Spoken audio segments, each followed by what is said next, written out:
And also get out your homework so we can go over that next. They're not going to stay as long. Yeah. The replacement. I did that. So, and the screen itself costs $40. The installation cost. Because I don't need a computer. How much is that for you? Oh my There's the God. first mistake. Yeah, my dad shelled out $800. No, that was my brother's. Because we all got phones at the same day, so that was like $8,000. Alright, so plug in 4 to get your y, so y equals up to 4, and that should be 45, right? Yeah, so you got 4 comma 45. Does anybody need to see how that's 45? Alright, then your slope is based on the derivative, because derivatives are slopes, so slope is going to be 6x, and then this is 2x to the 1/2, so a half times 2 is 1, and then that's x to the negative 1/2 when you subtract 1 from the exponent. Think of this as 4x to the negative 1, so you get negative 4x to the negative 2. And then you can think of this as 6x minus 1 over root x minus 4 over x squared for your derivative.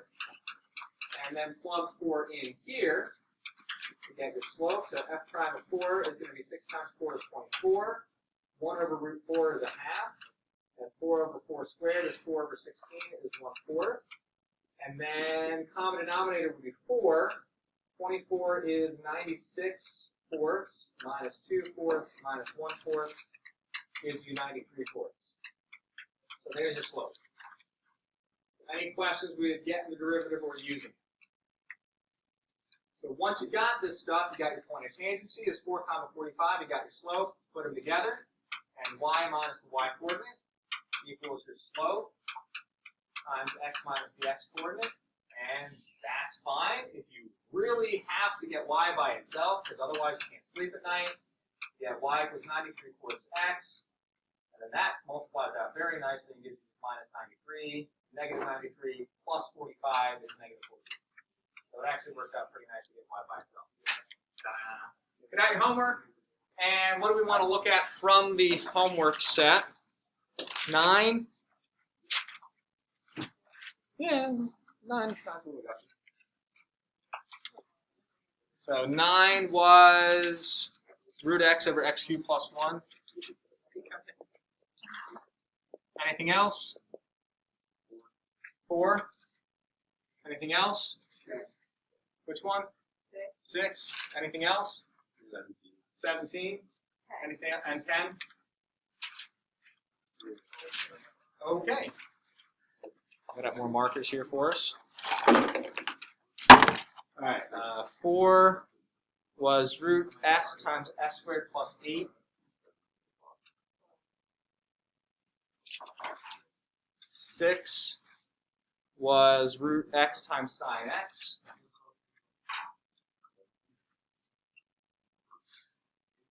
17 was x cosine x at pi over 4.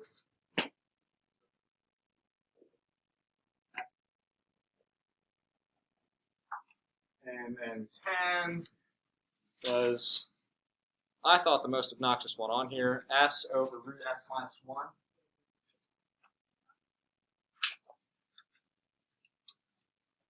All right, 4 points. Prince, go ahead, get yourself a 4 point. Narose, go ahead, get yourself a 4 point. Ahmed, go get yourself a 4 point. Grace, get yourself a 4 point.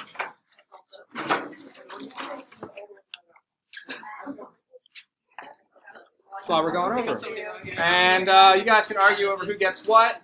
And we still need one more person if somebody wants either 4 or 10, whichever one Ahmed doesn't take.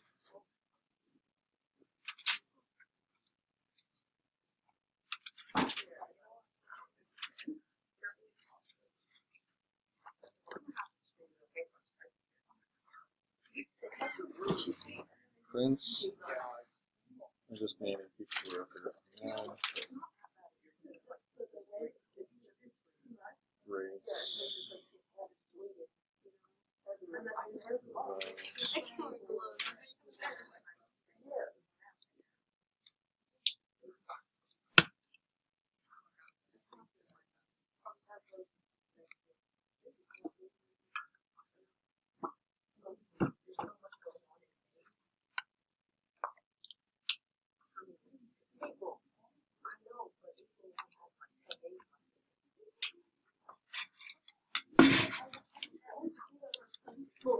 Do you guys have like field trips over the next month or so as we get to the end of the year? Yeah. So we have AP exams in like first 2 weeks of May. We'll have random field trips to interrupt stuff, so that's fun. Why don't I ever deal with it? Oh yeah, keystones and map. We have map testing again. Thanks for the heads up. Why am I the last person to know these things? All right, so yes, I am. So please stop doing that. Map testing and keystones. Keystones are what, like third, fourth week of May? Yeah, so the next week, then 2 weeks of April, and then 2 weeks of Keystone. Yeah. Cool. And then finals. And then finals, basically. Yeah, So Memorial Day weekend, and then finals. And then we're done. cool. So, So my goal for us is to get all the way through chapter 2, which should be no problem to do. And then we'll see as much as we get done out of chapter 3, which my goal is always to get to like 3.6 in this semester, but that never ever happens. So if we get like a third or halfway through chapter 3, that's where we always are at the end of the semester anyway, so I'll be happy with that. Because if you go on to AP next year, we always pick up at the beginning of chapter 3, and we just have a little bit of overlap from the end of this course and the beginning of that course. So I think we're in a good spot in terms of where we are in our curriculum. And if you have a field trip or an AP exam that's going to cause you to miss this class, just give me a heads up ahead of time so I try to remember. And I'll try to remember to record class every day so that if you miss class, you can watch the recording. And you can always come and see me in office hours if you need to catch up on something. 9. Who are you? Prince. Talk to us. You gotta differentiate for ODI minus low ODI minus high D low or low low. Time out. So what rule is this? Quotient rule. And what is D low?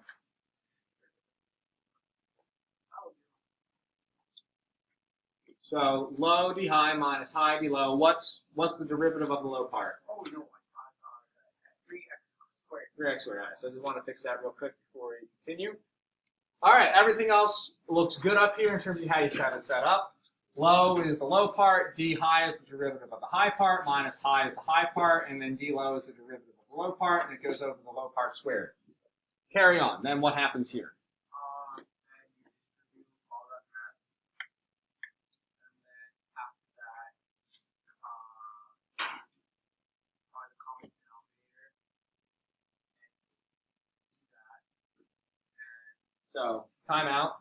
So when you get your common denominator for the numerator of 2 root x, so now we have everything over 2 root x in the numerator, and the bottom part is just chilling. How does this part turn into 6x cubed?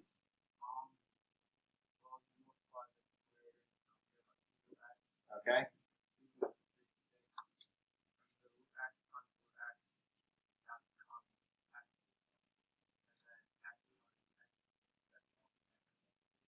Good.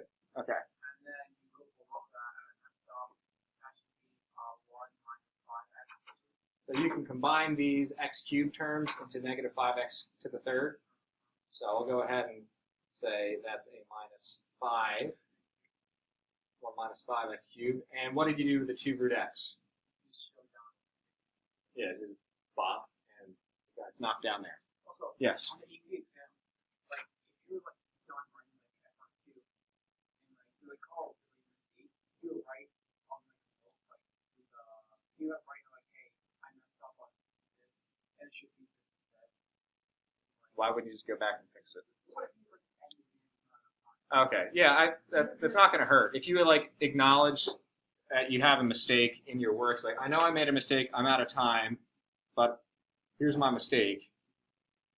I don't see why that would hurt things. I think that would probably help. Ask my brother; he's actually done AP grading before, for I think 2 or 3 years.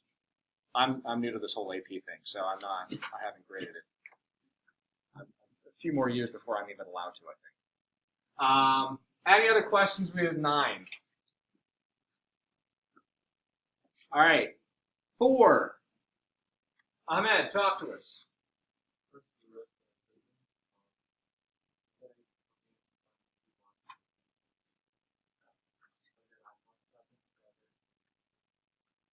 So this is the original first times the derivative of the second, and then the derivative of the first and the original second. And then what?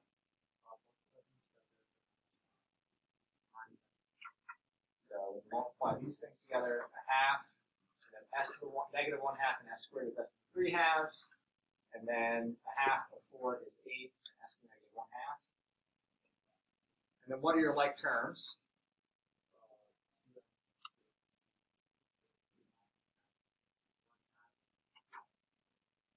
Since they're both s to the 3/2, they can be combined together, and you can say 2 plus a half is 5/2 of those s to the 3/2 things. And you still have this other guy. Now, I don't like this because why? Negative exponent. So what can we do with this s? Throw it down. So it would be 4 over s to the 1/2. This is fine with me. So if you stopped here, hey, we're cool. Now, I don't think that's where the answer key stopped, right? The answer key stepped one further to get like all into one fraction. So to do that, you would say, well, the common denominator is 2 at s to the 1/2.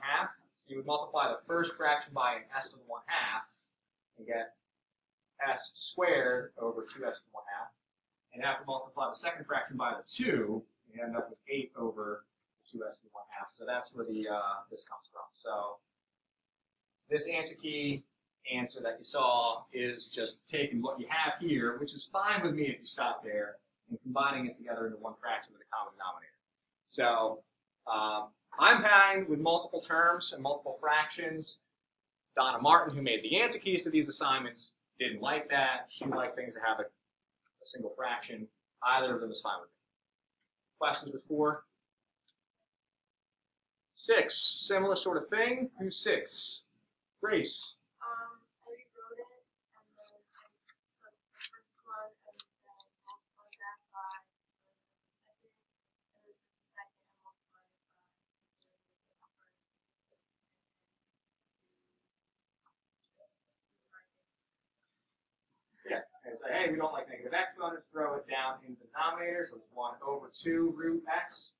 If you want to turn these back into root x's, like root x cosine x, that's fine. If you want to throw the sine x in the numerator, so it's like sine x over 2 root x, that's also fine. But the way she has it is also totally fine. And in the answer key, also combine these into a single fraction, or just leave it like this? Like this? Okay, that's fine.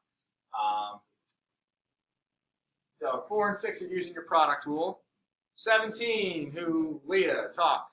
No, just kidding. Leah, you had a question. You had a hand up. I wasn't calling you, Leah.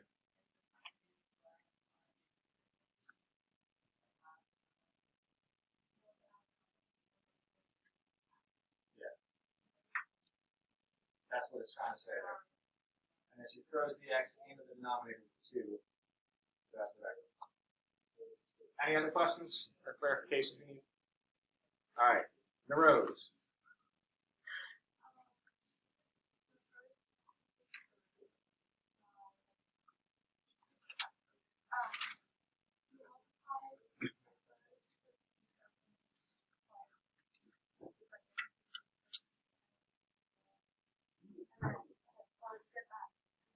When you multiply it out, then negative x and then we plug in that, and then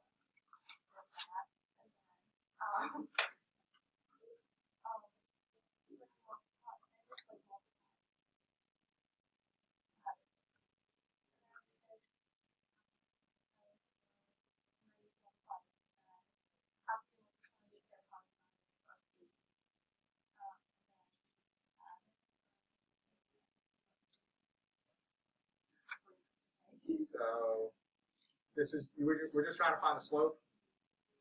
Okay. So you took out a common factor of root 2 over 8, and you're left with a positive 4 and a minus pi. Let's make it a minus instead of a times sign. And I think it was, just looked at all. Any questions or clarifications on 17, Raisa? So how did you write it?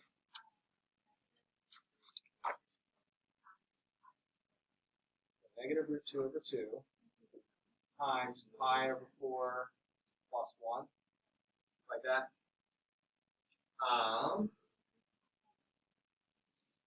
Negative root 2 over 2. So where's the negative? Here. So that would be negative root 2 times pi over 8. Sorry, What we have. Thanks. And then I think that would be just negative root 2.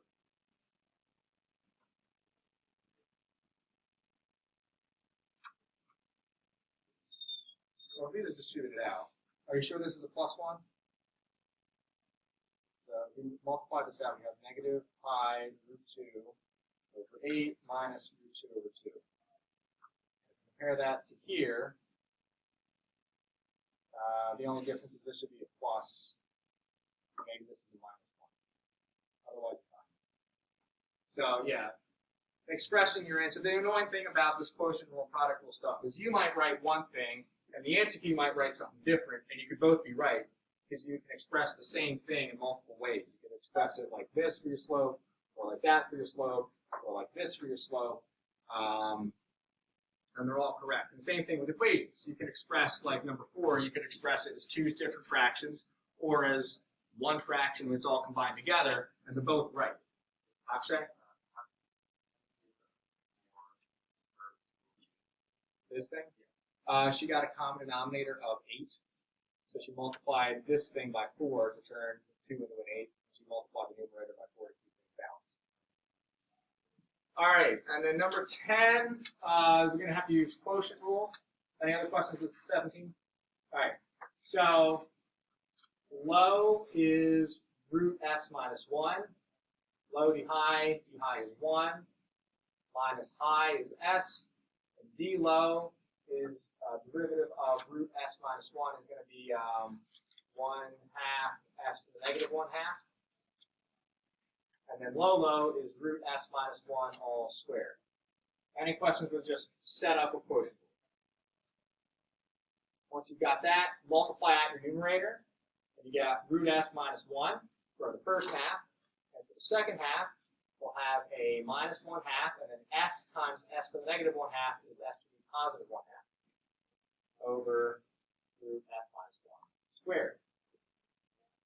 And then I'm going to turn this back into a root s so I can see the like terms more easily.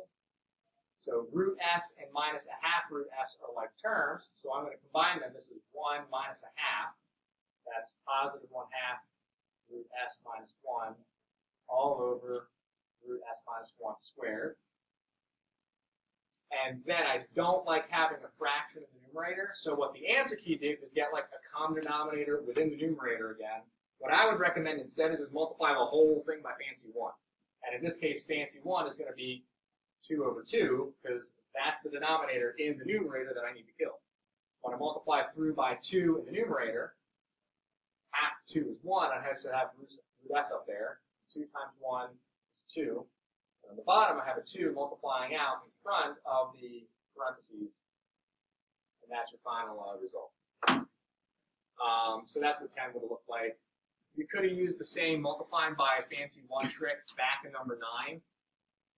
Instead of getting a common denominator with the numerator parts, you could have multiplied everything in the numerator by 2 root x and multiplied the denominator by 2 root x, and it ended up in the same place. Before break, did we do example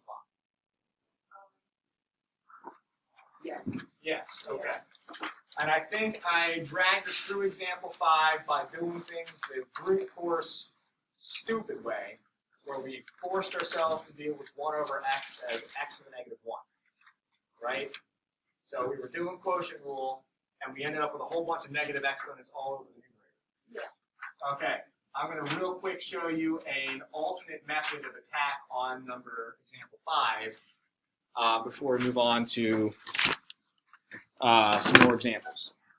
So instead of brute forcing that and saying, let's get just 3 minus x to the negative 1, and then jump right into quotient rule, you could do the same sort of trick I did at the end of number 10 and say, let's multiply by fancy 1 and get rid of the whole fraction within a larger fraction business.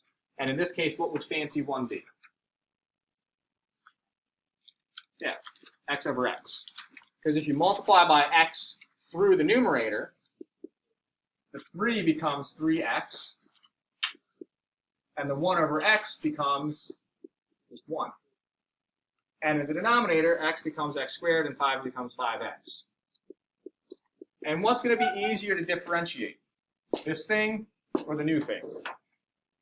The new thing, right? Because this is not going to give you like negative exponents all over the place when you go through and do your quotient rule the way the original would. But they're the same function. All you did was multiply by x, but this is going to be easier to work with. So when you have like a situation like that, see if you can multiply by fancy 1 before you start doing any actual like work with it, and if that'll make your life a little bit easier. Since we already did the whole thing on Friday before break, I don't feel the need to like go through the whole example again, but this is just a shortcut on the front end to make your life a little bit easier as we work through the rest of it. The dice.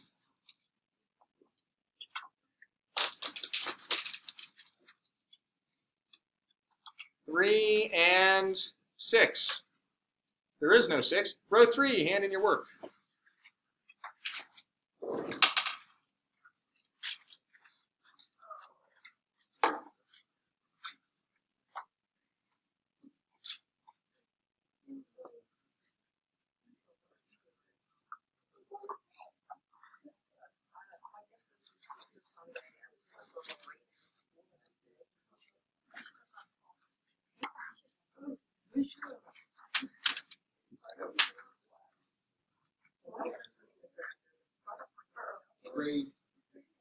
Could be worse. Could be like in any other class. So. No, physics is more fun than this.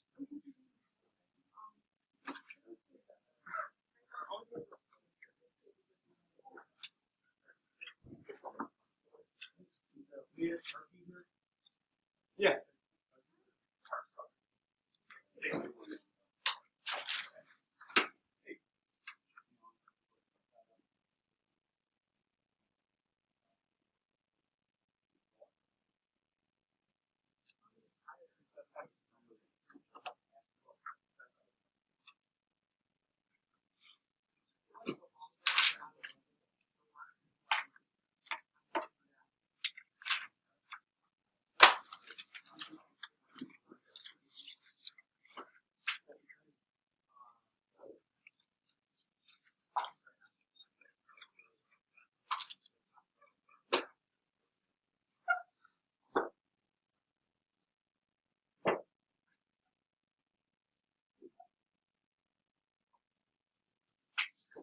All right, so we're just going to continue to work through examples today, and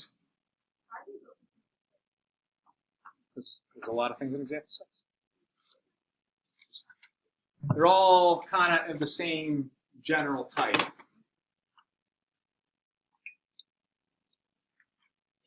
So what rule could we use with example 6, all of them? We could use quotient rule, because why?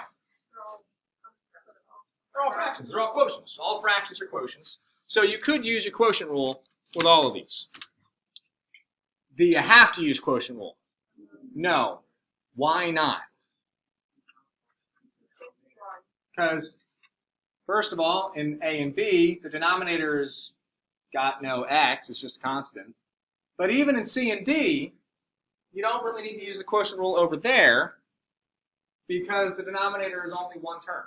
So if your denominator is only one term, yeah, you could use the quotient rule, but maybe you can avoid using the quotient rule by just dividing out the fraction and rewriting it and then just doing power rule. So one of the things that you want to learn to do is recognize, okay, I have to use quotient rule, or I could, but I don't have to. You could use quotient rule, but you don't have to because the denominator is only a single term. So you could just jump right into power rule or do a little bit of rewriting and then jump into power rule. So for this thing, you just make it two separate fractions. Say x squared is getting divided by the 6, and 3x is getting divided by the 6. And then differentiate each of these. And so what would be the derivative of each term? X squared becomes 2x. So 2x over 6 is 1x over 3. A half x becomes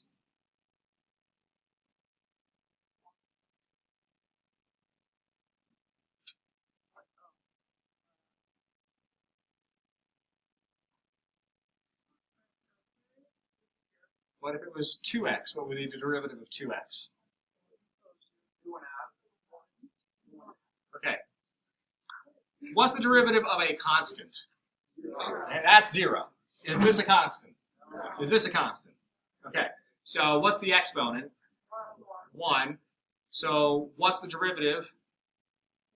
2, or in this case, 1/2. So if you have a coefficient on the x and it's just x, not x to the third or x to the fourth, just x, that's x to the 1, the derivative is the coefficient. This is a linear term, right? This is like mx, so the derivative is m. So that's it. And then you could combine these back into a single fraction if you felt like it. I don't see a need to do that. Just call it y prime equals a third x plus a half. So is that easier than doing quotient rule? Absolutely. This is way easier than doing quotient rule. So have your eyes open to, yeah, I could do quotient rule, but maybe, since the denominator is just a single term, there's a better way to do this. Similarly, what's the derivative of 5x to the 4th over 8? 20x to the 3rd over 8, which reduces to, oh, it even reduces more than that. 5 over 2. So it'd be 5x to the 3rd over 2, and there you go. So if the denominator doesn't even have an x involved, it's really quite straightforward. This is back to power rule again.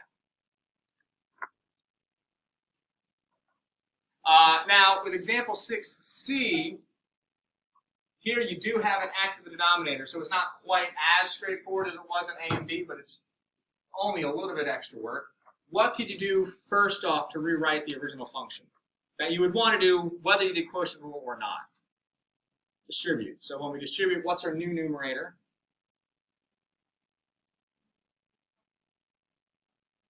All right, so negative 9x plus 6x squared. And then, who's getting divided by 7x? All of it. So divide through everything by 7x. I think on your quiz from Thursday before break, it was this sort of thing where you had like multiple terms in the numerator all getting divided by a single term in the denominator. That was the one thing on the last page of just like, here's a function, get the derivative, that caused the most issues. Divide everybody by 7x. It's basically distribution of division. What happens with the negative 9x when you divide by 7x? What do you get? Negative 9 over 7. And what happens with the 6x squared? 6x over 7. So this is still why you haven't done a derivative. All you've done is rewrite the function. And again, that's a lot easier to get going through all the pain in the neck of doing quotient rule. So if you can avoid quotient rule, avoid it. Now you can differentiate. What happens with your negative 9/7? You get 0 because it's a constant. And what's the derivative of 6x over 7? Just 6 over 7. So the derivative is 6/7, done. And then number D, how would I rewrite this in order to avoid having to do quotient rule? Yeah, bring x up out of the denominator. And then you can just jump right into power rule. And what do we get? Negative 18x to the negative 3. Good. Make sure you can subtract 1. Negative 2 minus 1 is negative 3. And then we don't like that, so we rewrite it as what? Yeah. So only the x has that exponent, only the x moves. So all of those are, hey, you could do quotient rule, but just because you can do quotient rule doesn't necessarily mean you should. Yeah, you could go like break into your neighbor's house, but you shouldn't. So yeah, you could do quotient rule, but don't do it just because you can. There might be a better way to do it. That was a bad analogy. Don't talk about breaking into your neighbor's house. I have a fun story about breaking into a neighbor's house. So, no, I didn't break into the neighbor's house. So back when I was living with my parents, they had a break-in, and this guy just came into the house and busted the back door and woke up my dad. So he got to the kitchen same time the guy came into the kitchen from the back door, and he said he was really strung out on something. He said,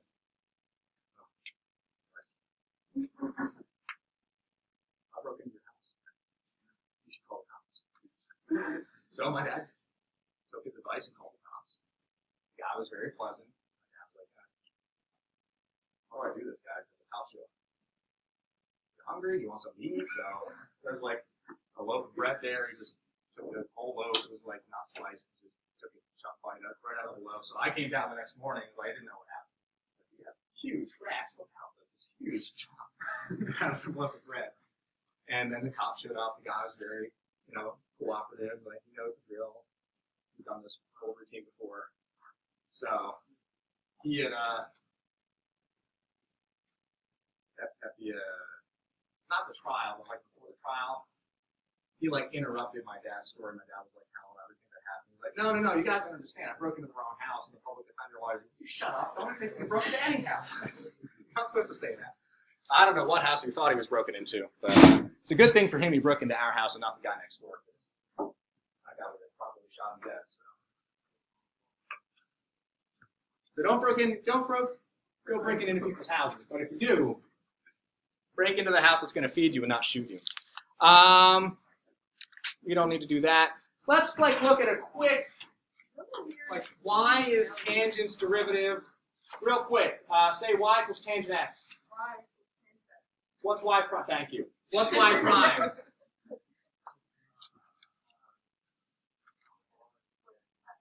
Yeah. So that was from your notes on Friday. Now, why is that the case? Let's do a really quick little proof. So, how could we rewrite tangent? Sine over cosine, right? Tangent is a sine x over cosine x, right? So, let's use that and then do quotient rule. So, if we say y is tangent, which is sine over cosine, and then we go through our quotient rule, what's low? Cosine x. What's d high? Minus what's high? What's d low? Negative sine x. Over low is cosine squared x, or cosine x all squared. Now you clean up the numerator. What's cosine times cosine? Cosine squared. What's 2 cosine? That's cosine plus cosine. So cosine times cosine is cosine squared x. And then negative sine times another negative sine is positive sine squared x, or sine x all squared. And then that's all over cosine squared x. And then you reach back into your memory that's probably not as solid as it should be on pre-calc because it happened during COVID. And what's cosine squared plus sine squared going to make? Using a Pythagorean identity. 1. So this stuff is 1. No matter what x is, as long as the thing inside cosine squared and the thing inside sine squared is the same thing, when you add cosine squared to something and sine squared to the same something, you get 1. So this is just 1 over cosine squared x. And then what's 1 over cosine the same as? Secant. So 1 over cosine squared is secant squared x. So that's y prime. So that's why the derivative of tangent is secant squared. Now, if you forget this, you now know I can just rederive it using the quotient rule. And the same thing is if you forget cotangent, if you forget the derivative of cotangent is negative cosecant squared, do the same thing with cotangent. That's just cosine over sine. Or if you forget the derivative of secant is secant x times tangent x, you can think, well, secant is just 1 over cosine, and then do quotient rule on that. But my recommendation is just memorize those things from Friday, and it's going to be a lot easier than having to do this whole process every time you want to find out the derivative of tangent. So real quick, let's review the derivatives of our trig functions. And let's get all 6 of them up here. So this is trig functions derivatives. Sine. Derivative of sine is cosine x. And derivative of cosine x is negative sine x. So sine and cosine kind of bounce back and forth with each other. The main difference is the derivative of cosine is negative. Derivative of tangent, we just saw that, it is secant squared of x. And so then the derivative of cotangent x is, yep, negative cosecant squared x. And notice you have tangent versus cotangent.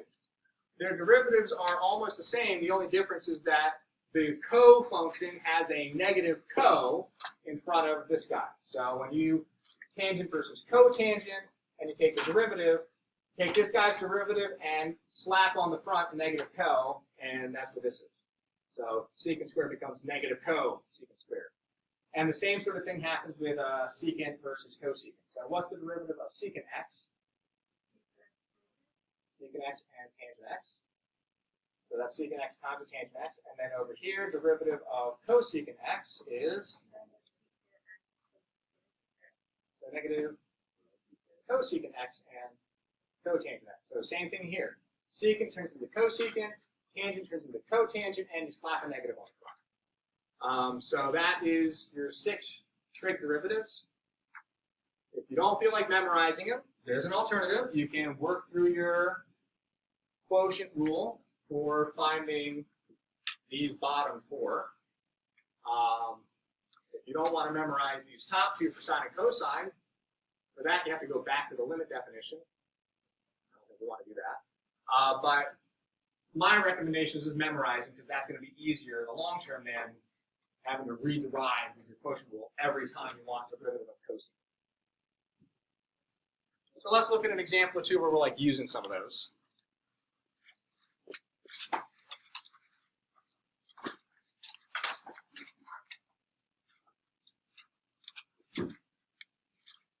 All right, so we'll call this example, what was that, 8? We'll call this example 8 more.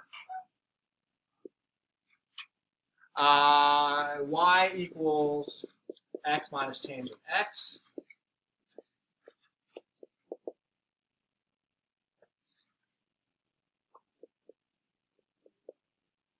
X times secant x.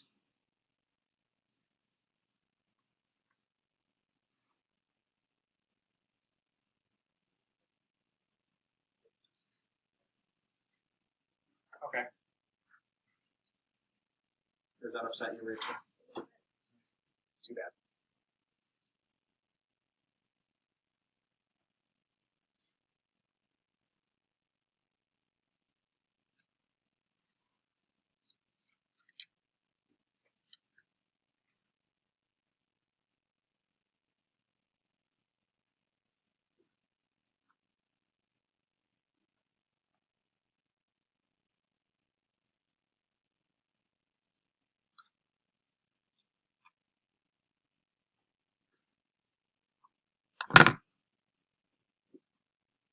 All right, last couple examples here, and then we'll call it a day. You have homework tonight on chapter, whatever this is, 2.2b, 2.3b.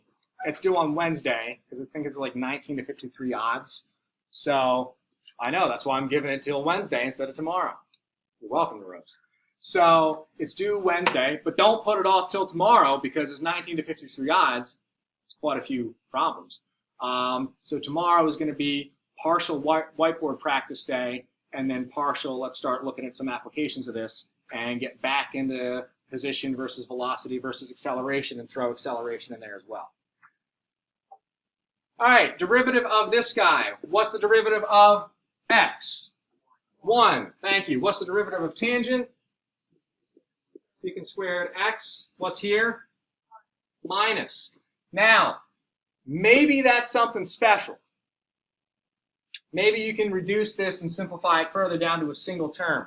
To be sure, let's go back to our trig identity. What's the Pythagorean identity that we know and love? We just used it over there. No, before that, that's a reciprocal identity. What's the Pythagorean identity involving squared trig values? So sine squared x plus cosine squared x equals 1. Know that. Please know that thing. So like you should know sine squared plus cosine squared equals 1. Now how does that help us here? It doesn't. But we can derive the other Pythagorean identities from this thing. So if we wanted to introduce a secant squared somewhere, say over here, what would we have to divide everything by? So if we want to turn this one into a secant something, what's 1 divided by what makes secant? Cosine. So we'll divide everything by cosine squared. So we'll divide this whole right side, this whole left side by cosine squared x. What's sine squared divided by cosine squared? Tangent, right? What's sine over cosine? Tangent. So sine squared over cosine squared is tangent squared. What's cosine squared divided by cosine squared? 1. And 1 over cosine squared is secant squared. And then we look up here and we say, hey, we have a 1 minus secant squared. That kind of looks like it might fit here. If we tried to get us to have 1 minus secant squared, we could subtract the secant squared over here to the left side. And then we'd have to move the tangent squared over to the right. And what kind of tangent squared would we have over here? A negative. And so 1 minus secant squared could be turned into negative tangent squared.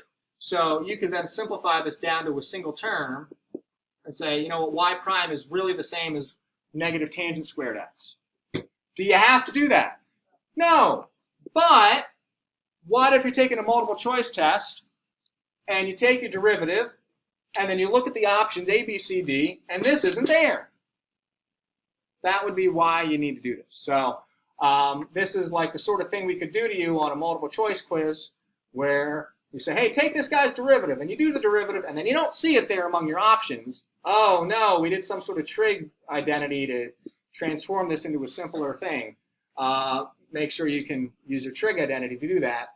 The main trig identity you need to use here when you have squared trig functions is sine squared plus cosine squared equals 1. And then from there, you can figure out the other ones involving secant squared and tangent squared, or involving cosecant squared and cotangent squared, by dividing everything through by either cosine squared, or in the other situation, dividing by sine squared. And then these are rearrangeable, so you can take terms across the equal sign by adding and subtracting on your trig identities. Any questions with that? B, or 6, whatever this thing is. Actually, what rule do we have to use here? Well, we want to find the derivative. It's not over there. What differentiation rule are we going to need to use? Well, what are the rules we have so far? Product rule. We have product rule and quotient rule and power rule. Which one applies here? Product rule, because this is a product of x and secant x. So it's easy to look at that and not see that it's a product, but that's what it is. So you got to use your product rule. So product rule says derivative of who? Or what do we do first? I can't remember how I showed it to you guys. So, and I think we had an argument over like, so first times, what's the derivative of the second? Secant x tangent x plus derivative of, so the second is secant x times the derivative of the first, which is 1. Can you do anything with this? Like, can you combine these guys together? Nah, you can call them done. Now, if you feel like, now I got to do something to this, they do have something in common, these two terms. What can you pull out?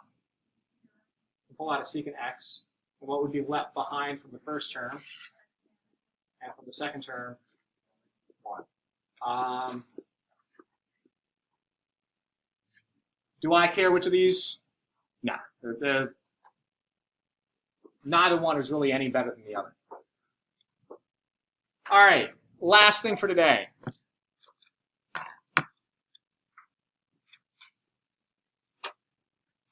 We could use quotient rule. It's a fraction. Do we have to use quotient rule? How could we rewrite that thing? So you could say that's 1 over sine x minus cosine x over sine x, absolutely. And then, what is 1 over sine x the same as? That's cosecant x. And what's cosine over sine x? So that's cotangent x. Which is going to be easier to differentiate?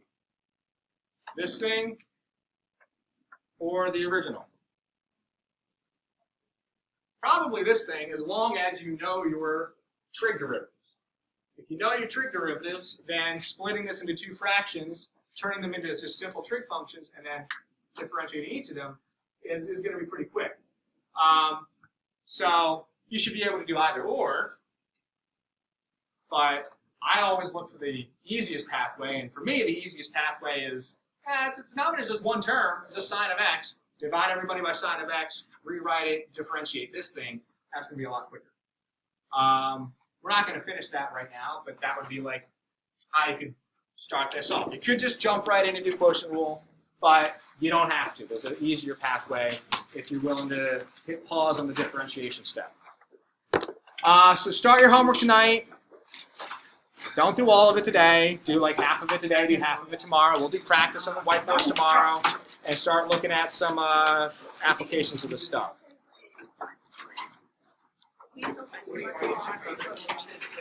Oh, he doesn't know about your phone? No one knows. Nobody knows about your phone. I mean, if you want to. And anybody who watches this video. Easy. I don't know.